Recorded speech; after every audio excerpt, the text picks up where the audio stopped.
नमस्कार दोस्तों, आप सभी का स्वागत है फ्रीडम एजुकेशन ऑफ इंडिया में। तो दोस्तों, आज की इस कक्षा के माध्यम से मैं जो आपको टॉपिक कंप्लीट करवाने वाला हूँ वो जनरल साइंस का टॉपिक कंप्लीट करवाने वाला हूँ, जिसका नाम है दोस्तों सेल बायोलॉजी, जिसे आप कहते हो कोशिका विज्ञान। कोशिका विज्ञान से संबंधित जो भी महत्वपूर्ण प्रश्न हैं जो कि बार बार एग्जाम में पूछे जाते हैं, उन्हीं के माध्यम से मैं आपको ये पूरा टॉपिक कवर करवाऊँगा।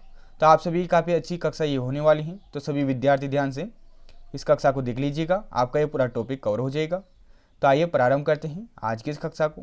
तो पहला प्रश्न है दोस्तों, कोशिका की खोज किसने व कब की थी। तो ये बार बार पूछे जाने वाला प्रश्न है।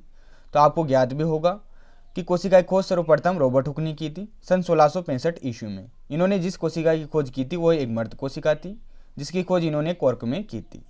तो पहले प्रकार का जो प्रश्न बनता है अपने इस टॉपिक से वो यही बनता है कि कोशिका की खोज किसने व कब की थी। तो रॉबर्ट हुक ने सन 1665 ईस्वी में मर्द कोशिका की खोज की थी। एक और प्रकार का प्रश्न यहाँ से पूछा जाता है एग्जाम में कि सर्वप्रथम जीवित कोशिका की खोज किसने की थी। तब आपका उत्तर हो जाएगा एवी ल्यूनहोक ने की थी। इसी प्रकार से इस नोट को भी आपको ध्यान में रखना है। बैक्टीरिया यानी कि जीवाणु, स्पर्म, आरबीसी, प्रोटोजोआ, इन सभी की जो खोज की है दोस्तों वो भी ल्यूनहोक ने ही की है। ठीक है, तो इस प्रकार से आपके पहले प्रश्न में ही 4 से 5 प्रश्न कवर हो जाते हैं। सबसे पहला प्रश्न हो जाता है कि कोशिका की खोज किसने की। तो आप बताओगे रॉबर्ट हुक ने की है। जीवित कोशिका की खोज किसने की है। तो आप बताओगे एवी ल्यूनहोक ने की है। और किस में की है, बैक्टीरिया में की है। ठीक है, यानी कि जीवाणु में की है। इसके अलावा दोस्तों जीवाणु यानी कि बैक्टीरिया, स्पर्म यानी कि शुक्राणु, आरबीसी यानी कि लाल रक्त कणिका, प्रोटोजोआ, इन सभी की जो खोज की है वो ल्यूनहोक ने की है। ठीक है, तो अलग से भी प्रश्न पूछा जा सकता है। यहाँ से आपसे एग्जाम में ऐसे भी प्रश्न पूछा जा सकता है कि बैक्टीरिया की खोज किसने की है, तब भी आपको उत्तर हो जाएगा ल्यूनहोक ने की है। स्पर्म का पूछ ले, आरबीसी का पूछ ले, प्रोटोजोआ का पूछ ले, किसी भी प्रकार से प्रश्न यहाँ से पूछा जा सकता है। सभी बिंदु आपको ध्यान में रखने हैं। ठीक है, और ये सभी प्रश्न बार बार रिपीट होते हैं एग्जाम्स में। अगला प्रश्न है दोस्तों प्रश्न नंबर 2, सूक्ष्म जीव विज्ञान के जनक यानी कि फादर ऑफ माइक्रोबायोलॉजी किसे कहा जाता है। तो ये ल्यूनहोक को कहा जाता है। क्यों कहा जाता है, क्योंकि इन्होंने सूक्ष्म जीव विज्ञान के अंतर्गत बहुत सारी खोजें की थी, इसलिए इन्हें फादर ऑफ माइक्रोबायोलॉजी कहा जाता है। तो ये प्रश्न भी बार बार एग्जाम में पूछा हुआ है, तो ध्यान में रखिएगा। सूक्ष्म जीव विज्ञान के जनक, जिसे आप कह सकते हो फादर ऑफ माइक्रोबायोलॉजी, किसे कहा जाता है, तो ल्यूनहोक को कहा जाता है। ठीक है, जिन्होंने बैक्टीरिया, स्पर्म, आरबीसी, प्रोटोजोआ तथा जीवित कोशिका की खोज की थी। ठीक है, अगला प्रश्न है दोस्तों प्रश्न नंबर 3, सजीवों के शरीर की संरचनात्मक व कार्यात्मक इकाई है। तो वह है दोस्तों कोशिका यानी कि सेल। तो सजीवों के शरीर की संरचनात्मक व कार्यात्मक इकाई कोशिका है। ठीक है, अगला प्रश्न है दोस्तों प्रश्न नंबर 4, जीवन का भौतिक आधार है यानी कि फिजिकल बेसिस ऑफ लाइफ किसे कहा गया है। तो कहा गया है दोस्तों जीव द्रव्य को, जिसे कहते हैं प्रोटोप्लाज्म। ये कोशिका का भाग होता है दोस्तों, इसे ही जीवन का भौतिक आधार कहा गया है, जबकि जीवन का आधार कोशिका होती है। ठीक है, तो 2 प्रकार के प्रश्न पूछे जाते हैं। जीवन का भौतिक आधार के बारे में पूछा जाए तो आप बताओगे जीव द्रव्य को कहा जाता है यानी कि प्रोटोप्लाज्म को कहा जाता है, जबकि जीवन का आधार पूछा जाए तब आप कोशिका के बारे में बताओगे, जो कि अपने शरीर की संरचनात्मक व कार्यात्मक इकाई होती है। ठीक है, अगला प्रश्न देखिए सभी विद्यार्थी, प्रश्न नंबर 5, कोशिका का अध्ययन कहलाता है। तो कोशिका का अध्ययन साइटोलॉजी कहलाता है, जिसे आप हिंदी में कहते हो कोशिका विज्ञान। ठीक है, अब इस नोट को आपको बिल्कुल ध्यान में रखना है, क्योंकि ये नोट पूछा हुआ है एग्जाम में। क्या है इस नोट के माध्यम से, अगर आपसे पूछा जाए दोस्तों कि कोशिका विज्ञान के जनक किसे कहा जाता है, तो आप बताओगे दोस्तों रॉबर्ट हुक को कहा जाता है। क्यों कहा जाता है, क्योंकि इन्होंने कोशिका विज्ञान के अंतर्गत सर्वप्रथम कोशिका की खोज की थी, इसलिए इन्हें फादर ऑफ साइटोलॉजी कहा गया है, यानी कि कोशिका विज्ञान के जनक कहा गया है। ठीक है, जबकि सूक्ष्म जीव विज्ञान के जनक अथवा आप बोल सकते हो फादर ऑफ माइक्रोबायोलॉजी किसे कहा गया है, ल्यूनहोक को कहा गया है।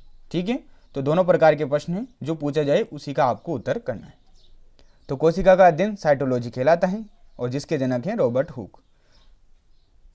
अगला प्रश्न है दोस्तों प्रश्न नंबर 6, सन 1839 ईस्वी में किसने कोशिका सिद्धांत यानी कि सेल थ्योरी प्रतिपादित किया था, यानी कि किसने कोशिका सिद्धांत दिया था, इसके बारे में आपको बताना है। तो ध्यान में रखिएगा दोस्तों, 2 वैज्ञानिक थे जिन्होंने कोशिका सिद्धांत दिया था, स्लाइडन व टी स्वान। स्लाइडन और टी स्वान ने कोशिका सिद्धांत दिया था सन 1839 ईस्वी में, जिसके अनुसार सभी सजीव कोशिका से बने होते हैं। ठीक है, रह जाएगा याद, ये इंपॉर्टेंट प्रश्न है, बार बार एग्जाम में पूछा जाता है। अगला प्रश्न देखिए दोस्तों, प्रश्न नंबर 7, सबसे छोटी कोशिकाएं। अब कोशिका का अध्ययन करें तो अपने को पता होना चाहिए कि विश्व में सबसे छोटी कोशिका कौन से जीव की है, सबसे बड़ी कोशिका कौन से जीव की है। ठीक है, तो ध्यान में रखिएगा, सबसे छोटी कोशिका है दोस्तों माइकोप्लाज्मा। ये एक बैक्टीरिया है दोस्तों, यानी कि जीवाणु है माइकोप्लाज्मा, जो कि सबसे छोटी कोशिका का उदाहरण है। ठीक है, इस नोट के माध्यम से आपको ध्यान में रखना है कि सबसे बड़ी कोशिका के बारे में आपसे पूछ ले जाए तो आप बताओगे शुतुरमुर्ग का अंडा। शुतुरमुर्ग का अंडा सबसे बड़ी कोशिका है। ठीक है, तो सबसे छोटी कोशिका माइकोप्लाज्मा तथा सबसे बड़ी कोशिका शुतुरमुर्ग का अंडा। अगले प्रश्न पर बढ़ते हैं, प्रश्न नंबर 8 है। अगर आपसे एग्जाम में पूछ लिया जाए दोस्तों कि मनुष्य शरीर की सबसे बड़ी कोशिका है, तब आपका उत्तर हो जाएगा अंडाणु। ठीक है, पर्टिकुलर ऐसे पूछा जाए कि सबसे बड़ी कोशिका कौन सी है, तब तो आपका उत्तर रहेगा शुतुरमुर्ग का अंडा। परंतु यहाँ पर आपको आगे शब्द दे दे मनुष्य शरीर अथवा मानव शरीर, तब आपका उत्तर हो जाएगा दोस्तों अंडाणु। मानव शरीर की जो सबसे बड़ी कोशिका है वो है अंडाणु। ठीक इसी प्रकार अपने मानव शरीर की जो सबसे लंबी कोशिका है वो है दोस्तों तंत्रिका कोशिका। ये प्रश्न एग्जाम में पूछा हुआ है, ध्यान में रखिएगा। अब आपको पता है तंत्रिका तंत्र की जो इकाई है वो क्या है, न्यूरॉन है, इसलिए इसे नर्व शेल भी कहा जाता है। तो आपको ऑप्शन में कोई सा भी यहाँ पर शब्द दिया जा सकता है।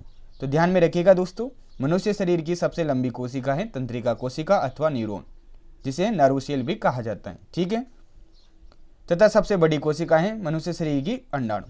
ठीक है, इस प्रकार से चारों जो बिंदु हैं ये आपको ध्यान में रखना है। सबसे छोटी कोशिका के बारे में पूछे तो माइकोप्लाज्मा, सबसे बड़ी के बारे में पूछे तो शुतुरमुर्ग का अंडा, मनुष्य शरीर में पूछे तो सबसे बड़ी अंडाणु, तथा मनुष्य शरीर में सबसे लंबी कोशिका तो तंत्रिका कोशिका। ठीक है, अगला प्रश्न देखिए सभी विद्यार्थी, प्रश्न नंबर 9 है। कोशिका का ऊर्जा घर कहलाता है, पावर हाउस ऑफ सेल्स कौन कहलाता है, तो ये आपको पता होगा माइटोकॉन्ड्रिया कहलाता है, जिसे हिंदी में कहते हैं दोस्तों सूत्रकणिका। तो माइटोकॉन्ड्रिया कोशिका का ऊर्जा घर कहलाता है। यह प्रश्न काफी बार एग्जाम में पूछा जा चुका है। ठीक है, क्यों कहलाता है वो आप इस नोट के माध्यम से देखिए। कोशिका में अंत कोशिकीय शोषण माइटोकॉन्ड्रिया में होता है तथा ये कोशिका में भोजन का ऑक्सीकरण करता है तथा एटीपी के रूप में क्या करता है, ऊर्जा का निर्माण करता है। अतः माइटोकॉन्ड्रिया को कोशिका का ऊर्जा घर कहा जाता है। ठीक है, तो महत्वपूर्ण प्रश्न ध्यान में रखिएगा। और माइटोकॉन्ड्रिया का खुद का डीएनए होता है दोस्तों, ये बिंदु भी अपने आगे आने वाला है। ठीक है, आगे बढ़ते हैं अगले प्रश्न की ओर। अगला प्रश्न है दोस्तों प्रश्न नंबर 10, कोशिका में राइबोसोम की अनुपस्थिति में कौन सा कार्य संपादित नहीं होगा, तो ये होगा दोस्तों प्रोटीन संश्लेषण। प्रोटीन संश्लेषण का जो काम करता है दोस्तों कोशिका में वो राइबोसोम करता है। अगर ये राइबोसोम कोशिका में प्रेजेंट नहीं होगा तो उसमें प्रोटीन का संश्लेषण नहीं होगा। तो महत्वपूर्ण प्रश्न है, ध्यान में रखिएगा। यहाँ पर नोट के माध्यम से जो बिंदु है उसे आप भी पढ़ लीजिए। राइबोसोम कोशिका का सबसे छोटा कोशिकांग होता है जिसे कोशिका की प्रोटीन फैक्ट्री कहा जाता है। इट मीन्स जो राइबोसोम होता है ये कोशिका में प्रोटीन का निर्माण करता है अथवा आप कह सकते हो संश्लेषण करता है। ठीक है, जब ये प्रेजेंट नहीं होगा तो प्रोटीन का संश्लेषण नहीं होगा। अगला प्रश्न देखिए प्रश्न नंबर 11, निम्नलिखित कथनों में से कौन सा कथन असत्य है। यहाँ पर अलग अलग प्रकार के कथन दिए गए हैं, इनमें से आपको असत्य कथन का चयन करना है। ठीक है, अब इसी प्रश्न में आपके 3 से 4 प्रश्न एक साथ कवर हो जाएंगे। तो पहला कथन है कोशिका भित्ति यानी कि सेल वॉल केवल पादप कोशिकाओं में पाई जाती है जो कि कोशिका का सबसे बाहरी आवरण होती है। तो बिल्कुल भैया ये सत्य कथन हो जाएगा। ध्यान में रखिएगा दोस्तों, जो कोशिका भित्ति होती है सेल वॉल होती है ये केवल पादप कोशिकाओं में पाई जाती हैं, जबकि जंतु कोशिकाओं में ये एब्सेंट होती हैं। और ये सबसे बाहरी आवरण होता है कोशिका का, जो कि कोशिका को मजबूती प्रदान करता है। और जो पादप कोशिकाओं की कोशिका भित्ति होती है ये सेलुलोज की बनी होती है। ठीक है, तो ये बिंदु भी आप ध्यान में रखिएगा। वैसे आगे आ जाएगा इसका प्रश्न तो वहां पर आपको याद हो जाएगा। तो पहला कथन भैया यहाँ पर सत्य दिया गया है। दूसरा कथन है कोशिका का सबसे बड़ा कोशिकांग केंद्रक यानी कि न्यूक्लियस होता है जिसकी खोज रॉबर्ट ब्राउन ने की थी। तो ये भी महत्वपूर्ण प्रश्न है, अलग से भी प्रश्न पूछा जाता है कि कोशिका में केंद्रक की खोज किसने की थी, तो रॉबर्ट ब्राउन ने की थी। जो कोशिका का सबसे बड़ा कोशिकांग होता है वो केंद्रक यानी कि न्यूक्लियस होता है। तो कथन भी अपना क्या हो जाएगा, सत्य हो जाएगा। तो दूसरा कथन भी सत्य है भैया। तीसरा कथन पर चलिए, लाइसोसोम को कोशिका की आत्मघाती थैलिया कहा जाता है, जिसकी खोज डी देव ने की थी। तो कथन भी सत्य है। ध्यान में रखिएगा दोस्तों, लाइसोसोम को कोशिका की आत्मघाती थैलिया कहा जाता है। क्यों कहा जाता है, इसके बारे में आपको आगे जानकारी मिलने वाली है। जिसकी खोज किसने की थी, डी देव ने की थी। तो ये कथन भी क्या हो जाएगा, सत्य हो जाएगा। फोर्थ यहाँ पर कथन दिया गया है कि कोशिका में 50% जल पाया जाता है। तो ये जो चौथा कथन यहाँ पर दिया गया है ये गलत हो जाएगा। क्यों हो जाएगा, जब भी आपसे पूछा जाए कि कोशिका में जल कितने प्रतिशत पाया जाता है, तो लगभग 80% जो कोशिका में भाग होता है, जो पदार्थ होता है, वो जल होता है, न कि 50%। तो ये फोर्थ ऑप्शन यहाँ पर सही हो जाएगा। ठीक है, तो कोशिका में 80% जो पदार्थ पाया जाता है वो जल पाया जाता है। ठीक है, रख लोगे याद, तो ये आपका प्रश्न कंप्लीट हो जाता है। अगला प्रश्न देखिए, प्रश्न नंबर 12 है। अब देखिए दोस्तों, जो कोशिका होती हैं ये दो प्रकार की होती हैं। पहला प्रकार आता है दोस्तों प्रोकैरियोटिक सेल्स और दूसरा प्रकार आता है यूकैरियोटिक सेल्स। तो उनका अपन अध्ययन करने वाले हैं प्रश्न नंबर 12 और 13 के माध्यम से। दोनों बिंदु आपके अच्छे से कंप्लीट हो जाएंगे, यानी कि दोनों टाइप कंप्लीट हो जाएंगे। तो क्वेश्चन नंबर 12 को सभी विद्यार्थी पढ़िए। प्रोकैरियोटिक कोशिका के संबंध में सत्य कथन है। अब जो प्रोकैरियोटिक कोशिका हैं उनके जो फीचर हैं वो मैंने यहाँ पर लिख रखे हैं, जिसके माध्यम से आपका ये बिंदु कंप्लीट हो जाएगा और प्रश्न भी कंप्लीट हो जाएगा।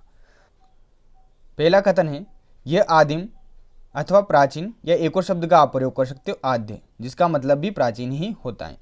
तो जो प्रोकैरियोटिक प्रकार की जो कोशिकाएं होती हैं यह एक आदिम अथवा प्राचीन कोशिकाएं हैं जिनमें केंद्रक व केंद्रक झिल्ली अनुपस्थित होती हैं। यानी कि जो प्रोकैरियोटिक सेल्स होती हैं इनमें केंद्रक पूर्णतः विकसित नहीं होता है, अतः अपन इन्हें एब्सेंट मानेंगे, तथा केंद्रक के चारों ओर केंद्रक झिल्ली भी अनुपस्थित होती है, यानी कि प्रेजेंट नहीं होती है। ठीक है, तो पहला जो कथन दिया गया है ये सत्य हो जाता है। केंद्रक को आप बोलोगे न्यूक्लियर, तथा इसके चारों ओर जो झिल्ली होती है उसे अपन बोलते हैं न्यूक्लियर मेम्ब्रेन।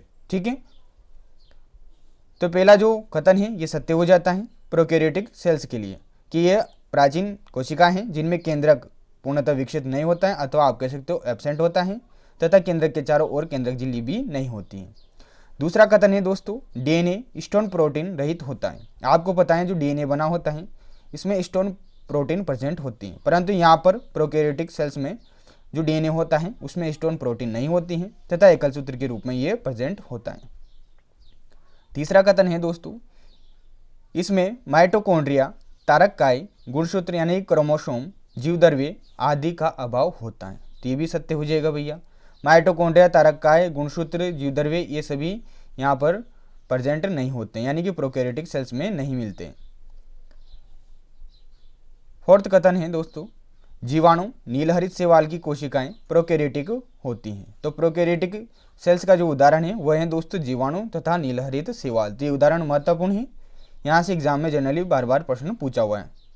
तो यहाँ पर फिफ्थ ऑप्शन सही हो जाएगा, सभी कथन सत्य हैं। तो यहाँ पर मैंने प्रोकैरियोटिक सेल्स के जो फीचर हैं, जो इनके बारे में जानकारी है, वो मैंने आपको इस प्रश्न के माध्यम से प्रदान कर दी है। तो इस प्रकार से आपको ध्यान में रखना है दोस्तों कि प्रोकैरियोटिक कोशिकाएं क्या होती हैं। ये सभी बिंदु आपको इनके संबंध में ध्यान में रखने हैं। ठीक है, अब अपन बात करेंगे दोस्तों प्रश्न नंबर 13 के बारे में, जिसमें अपन अध्ययन करेंगे यूकैरियोटिक सेल्स के बारे में, यानी कि यूकैरियोटिक कोशिकाएं क्या होती हैं। तो इनके संबंध में यहाँ पर कथन दिए गए हैं, जिनके माध्यम से इससे संबंधित बिंदुओं को अपन जानेंगे। पहला कथन है, इनमें केंद्रक पूर्णतः विकसित होता है तथा केंद्रक के चारों ओर केंद्रक झिल्ली यानी कि न्यूक्लियर मेम्ब्रेन होती है। तो बिल्कुल सत्य कथन हो जाएगा। जो यूकैरियोटिक प्रकार की जो कोशिकाएं हैं इनमें केंद्रक पूर्णतः विकसित होता है, यानी कि केंद्रक पाया जाता है, तथा केंद्रक के चारों ओर केंद्रक झिल्ली भी प्रेजेंट होती है। दूसरा कथन है दोस्तों, ये सुविकसित कोशिकाएं होती हैं जिनमें डीएनए स्टोन प्रोटीन सहित होता है, जबकि प्रोकैरियोटिक में क्या होता था, जो डीएनए होता था वो एकल सूत्र के रूप में होता था तथा स्टोन प्रोटीन रहित होता था, परंतु यहाँ पर डीएनए दोहरे सूत्र के रूप में आपको दिखेगा तथा स्टोन प्रोटीन भी उनमें मिलेगी। तो दूसरा जो कथन है ये भी सत्य हो जाता है कि ये सुविकसित कोशिकाएं हैं जिनमें डीएनए स्टोन प्रोटीन सहित होता है तथा दोहरे सूत्र के रूप में प्रेजेंट होता है। तीसरा है दोस्तों, श्वसन तंत्र माइटोकॉन्ड्रिया में उपस्थित होता है। तो ये भी सत्य हो जाएगा। फोर्थ कथन है, ये पादप मानव उच्च वर्ग जंतु जैसे कि शैवाल, जिसे अपन कहते हैं एल्गी, कवक में होती हैं, यानी कि इन सभी में यूकैरियोटिक प्रकार की कोशिकाएं होती हैं।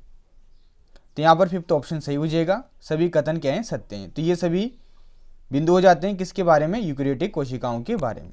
तो इस प्रकार से आपके दोनों टाइप कंप्लीट हो जाते हैं। तो ध्यान में रखना है आपको दोस्तों, यहाँ से प्रश्न पूछा जाता है एग्जाम में।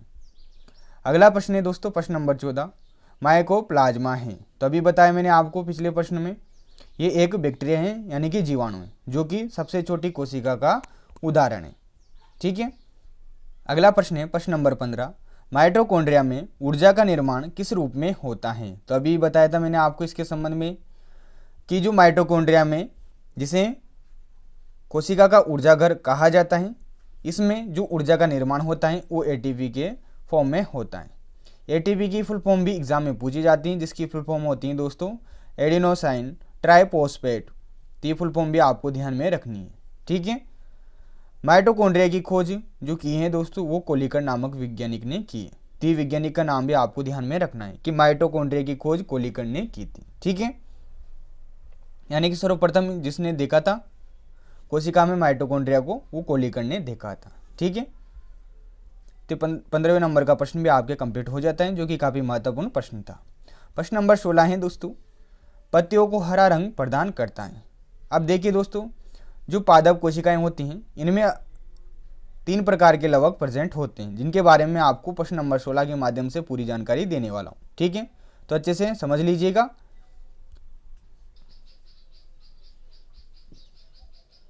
तो इस प्रश्न का उत्तर तो ये हो जाएगा क्लोरोप्लास्ट, जिसे हिंदी में बोला जाता है हरित लवक। तो क्लोरोप्लास्ट क्या करता है दोस्तों, पत्तियों को हरा रंग प्रदान करता है। अब देखिए इस नोट के माध्यम से पूरी व्याख्या देखिए आप, ताकि अच्छे से आपको ये प्रश्न समझ में आए। जो पादप कोशिकाएं होती हैं दोस्तों, जो प्लांट सेल्स होती हैं, उनमें लवक जिसे बोला जाता है प्लास्टिड क्या होते हैं, प्रेजेंट होते हैं, यानी कि उपस्थित होते हैं। जबकि जंतु कोशिका की बात करें तो केवल एक ही जंतु कोशिका ऐसी है जिसमें लवक यानी कि प्लास्टिड प्रेजेंट होते हैं। इसके अनदर कोई सी भी जंतु कोशिका में नहीं होते हैं। वो है अपने पास यूग्लिना। यूग्लिना में ही आपको प्लास्टिड देखने को मिलेगा, जबकि जनरली ये जो प्लास्टिड होता है यानी कि लवक होता है, ये पादप कोशिकाओं में ही होता है। पादप कोशिकाओं में 3 प्रकार के प्लास्टिड आपको देखने को मिलेंगे, यानी कि लवक देखने को मिलेंगे। पहला प्रकार है दोस्तों क्लोरोप्लास्ट, जिसे हिंदी में बोला जाता है हरित लवक। ये पत्तियों व तनों में प्रेजेंट होता है तथा पत्तियों व तनों को कौन सा रंग प्रदान करता है, हरा रंग प्रदान करता है, क्योंकि ये हरे रंग का होता है। ठीक है। नाम से ही समझ में आ रहा होगा आपको हरित लवक, यानी कौन सा रंग होगा इसका, हरा रंग होगा। ठीक है। दूसरा प्रकार है दोस्तों क्रोमोप्लास्ट, जिसे बोला जाता है वर्णी लवक, क्योंकि इसमें बहुत सारे रंग होते हैं, बहुत सारे वर्ण का होता है, इसलिए पर्टिकुलर इसे अपन क्या बोल रहे हैं, वर्णी लवक बोल रहे हैं, यानी कि क्रोमोप्लास्ट। ये जनरली फल फूल व बीज में प्रेजेंट होता है तथा इन सभी को रंग प्रदान करता है। एक पर्टिकुलर एक रंग प्रदान नहीं करता है, अलग अलग प्रकार के रंग देता है, इसलिए अपन इसे वर्णी लवक कह रहे हैं। ठीक है। एक और प्रकार आ जाता है दोस्तों ल्यूकोप्लास्ट, इसे बोला जाता है अवर्णी लवक। इसमें कोई भी रंग यहाँ पर प्रेजेंट नहीं होता है तथा ये जड़ों में उपस्थित होता है। तो आपको ये इनकी स्थिति ध्यान में रखनी है कि क्लोरोप्लास्ट कहाँ प्रेजेंट होता है, क्रोमोप्लास्ट कहाँ प्रेजेंट होता है, ल्यूकोप्लास्ट कहाँ प्रेजेंट होता है। ठीक है। यहीं से ही प्रश्न पूछा जाता है एग्जाम में। तो इस प्रकार से आपको ये सभी बिंदु ध्यान में रखने हैं। ठीक है। ये स्टार भी आपको ध्यान में रखना है। स्टार क्या है वो देख लीजिए आप। अगर बाय द वे आपसे एग्जाम में पूछ लिया जाए दोस्तों कि यूनिट ऑफ प्लास्टिड यानी कि लवक की इकाई अथवा यूनिट ऑफ फोटोसिंथेसिस यानी कि प्रकाश संश्लेषण की इकाई किसे कहा जाता है, तो आप बताओगे थैलेकोइड। थैलेकोइड को यूनिट ऑफ प्लास्टिड तथा यूनिट ऑफ फोटोसिंथेसिस कहा जाता है। तो महत्वपूर्ण स्टार है, ये आपको ध्यान में रखना है। और जो थैलेकोइड है इसी में ही क्लोरोफिल उपस्थित होता है, जो क्या करता है, प्रकाश की उपस्थिति में क्रिया कर कर प्रकाश संश्लेषण की क्रिया को कंप्लीट करता है। ठीक है। अगला प्रश्न देखिए सभी विद्यार्थी, प्रश्न नंबर 17 है, कोशिका की आत्महत्या की थैली कहलाता है। यह प्रश्न ऐसे किसी एग्जाम में पूछा गया, इसलिए मैंने ऐसे किसी ये ऐड कर दिया है। अभी आपको बताया था मैंने लाइसोसोम के बारे में, जिसे क्या कहा जाता है, कोशिका की आत्मघाती थैलियाँ कहा जाता है। तो वहीं से ये प्रश्न पूछा गया, परंतु थोड़ा अलग लैंग्वेज में ये प्रश्न पूछा गया था। तो कोशिका की आत्महत्या की थैली कहलाता है, वो लाइसोसोम कहलाता है। क्यों कहलाता है, अब इस नोट के माध्यम से आप समझिए। ठीक है। तो इस नोट के माध्यम से आपको जानकारी ये प्राप्त हो रही है कि इसका निर्माण, जो लाइसोसोम का निर्माण होता है कोशिका में, ये सभी क्या है, कोशिका के पार्ट हैं। गोल्जी बॉडी, जिसे गोल्जी इकाई अथवा गोल्गी इकाई। ये आपको तीनों नाम ध्यान में रखने, ठीक है, क्योंकि कंफ्यूज हो सकते हो आप एग्जाम में। कभी गोल्जी बॉडी दे देता है वो, कभी गोल्जी इकाई दे देता है तथा कभी गोल्गी इकाई के रूप में प्रश्न पूछ लेता है, ठीक है। तो इसका निर्माण गोल्जी बॉडी, जिसे ही हिंदी में इस प्रकार से दो अन्य शब्दों से संबोधित किया गया है। तो गोल्जी बॉडी के टूटने पर होता है किसका निर्माण? लाइसोसोम का निर्माण। किसमें? कोशिका में। तथा इसके फटने पर इसमें क्या होते हैं दोस्तों? कुछ पाचक एंजाइम होते हैं।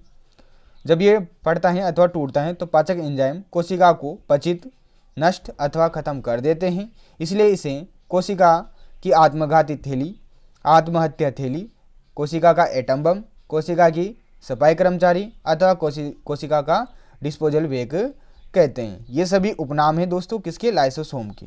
तो ये आपको ध्यान में रखने। तो ये प्रश्न नंबर 17 आपके कंप्लीट हो जाता है कि कोशिका की आत्मघाती थैली, आत्महत्या थैली, एटम बम, कोशिका की सफाई कर्मचारी अथवा डिस्पोजल बैग किसे कहा जाता है? तो लाइसोसोम को कहा जाता है, जिसका निर्माण गोल्जी बॉडीज के टूटने पर होता है, ठीक है। अगला प्रश्न देखिए सभी विद्यार्थी, प्रश्न नंबर 18, जो कि इसी से संबंधित है, लाइसोसोम से। लाइसोसोम में पाया जाने वाला वह एंजाइम जिसमें जीव द्रव्य को घुला देने या नष्ट कर देने की क्षमता होती है कहलाता है। तो देखिए दोस्तों, वो एंजाइम का नाम है हाइड्रोलाइटिक एंजाइम। ये अप लेवल का प्रश्न है, जनरली ये उच्च स्तर के एग्जाम में पूछे जाता है। तो आपको ये ध्यान में रखना है कि लाइसोसोम में जो एंजाइम होता है वो हाइड्रोलाइटिक एंजाइम होता है, जो क्या करता है दोस्तों? उसमें जीव द्रव्य को घुला देता है तथा कोशिका को नष्ट कर देता है, ठीक है। इसलिए अपन इसे क्या कह रहे हैं? कोशिका की आत्मघाती थैलियाँ अथवा आत्महत्या की थैली कह रहे हैं, ठीक है। अगला प्रश्न देखिए सभी विद्यार्थी, प्रश्न नंबर 19, कोशिका में 80% से अधिक पाए जाने वाला पदार्थ है। तो ये भी मैंने आपको कवर करवाया पिछले क्वेश्चनों में। जल, 80% से अधिक जो पदार्थ पाया जाता है कोशिका के अंदर वो जल पाया जाता है, ठीक है।